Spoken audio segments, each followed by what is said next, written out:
Hello, this is Julian with Coffee Reviews, and today we'll be reviewing the Halo Zazale Natural Processed Ethiopia from Manhattan Coffee Roasters. And there's the bag right there.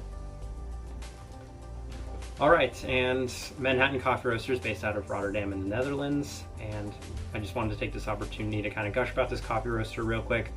So they were probably my favorite coffee roaster of the past year. Their Natural Ethiopia Shantawini finished as my favorite coffee of all of 2020. Every bag or cup of coffee I have had from them in the past year has been outstanding, amazing, and unique. And that's made them one of, if not my favorite coffee roaster in the entire world right now.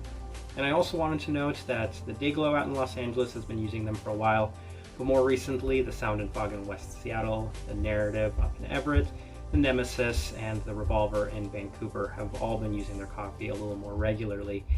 They've gained some huge prominence within the coffee community. They're a pretty notable coffee darling right now, and this was a perfect opportunity for me to kind of discuss this coffee a little more. This coffee was challenging the boundaries of what you'd expect from a lot of coffees, as well as something that was definitely my preference in terms of coffees.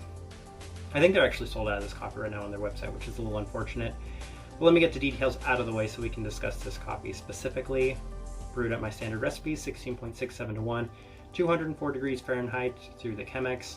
They are on the lighter side of European coffees, so this roast profile right here is a lighter European roast. Let's start discussing the coffee right now. And day 10, super light bodied cup of coffee, pretty light in flavor with probably the florals the most prominent thing. And I would say probably a little early to be drinking this coffee. Day 12, much better. It's getting much more of a lemon tea and shared some massive lemon tea characteristics. This right here is day 25 of this coffee. Day 14 was the best day of the coffee to that point. Pretty floral with some very slight red fruits. Day 16, still relatively delicate with the flavors a bit stronger, red, floral dominant on that day, so something like those roses. Pretty delicate on day 18 still, light florals, most prominent thing, some lingering lemon was coming through at this point. And day 19, I kind of figured this coffee is the best for me, especially on those days.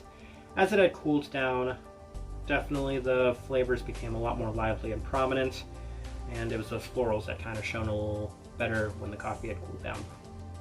Day 21, this is when I tried it as a cold brew. I make one cold brew day per coffee bag just so I can try it as a cold brew, and it was spectacular that way.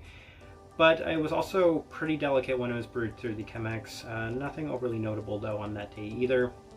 And day 23, coffee still seemed to be improving a little bit, but at this point the vanilla had become the most prominent thing.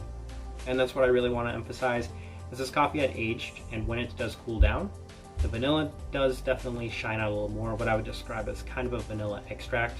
So this being day 25 and this coffee having cooled down, it tastes very vanilla extract forward. While I'm drinking this, I'm still definitely getting a lot of those florals. Okay, let me go ahead and put up the tasting wheel right now so you can see what I was getting. Super clean cup of coffee, of course it's going to be the first thing that stands out. Pretty floral. I'm happy with the florals at 4, it could be 5, but that'd probably be pushing it. Slight bit of red berry fruits, very subtle, so it gets a 2, and then the citrus fruit, you could get some lemon, you could get some orange from time to time in this coffee. But other than that, very light bodied cup of coffee, so actually really happy with the way that this tasting wheel looks. And I wanted to give myself a couple of seconds to kind of discuss this coffee, because this right here is a natural processed Yirgacheffe. And in most of my history, when you're having a natural processed Yirgacheffe, they tend to be overly blueberry forward, overly fruit dominant, overly fruit forward. And this has so many characteristics.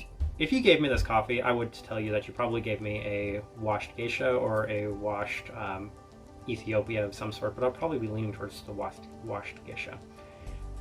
This is challenging what your expectations are for natural processed Ethiopias, because this in no way tastes like standard the expectation for a natural processed Ethiopia.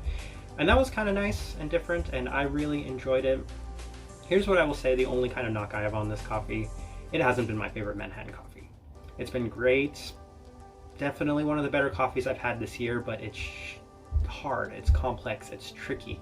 This entire thing was complex. I don't know if I necessarily got this coffee right. There were times I thought this coffee was outstanding, and there were times I could only describe this coffee as maybe floral cereal. And that's probably the best descriptor I have for this when this coffee is warm, is floral cereal. So tricky.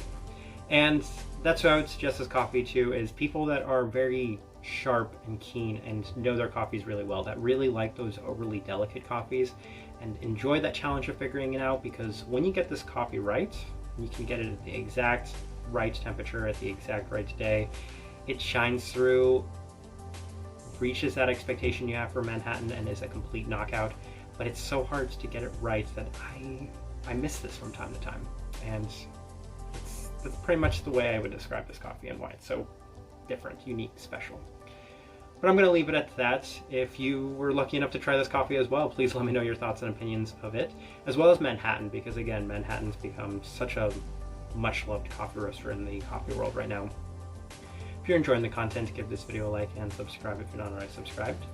But this right here has been a review of the natural processed Ethiopia Zazale from Manhattan Coffee Roasters. Thank you for watching.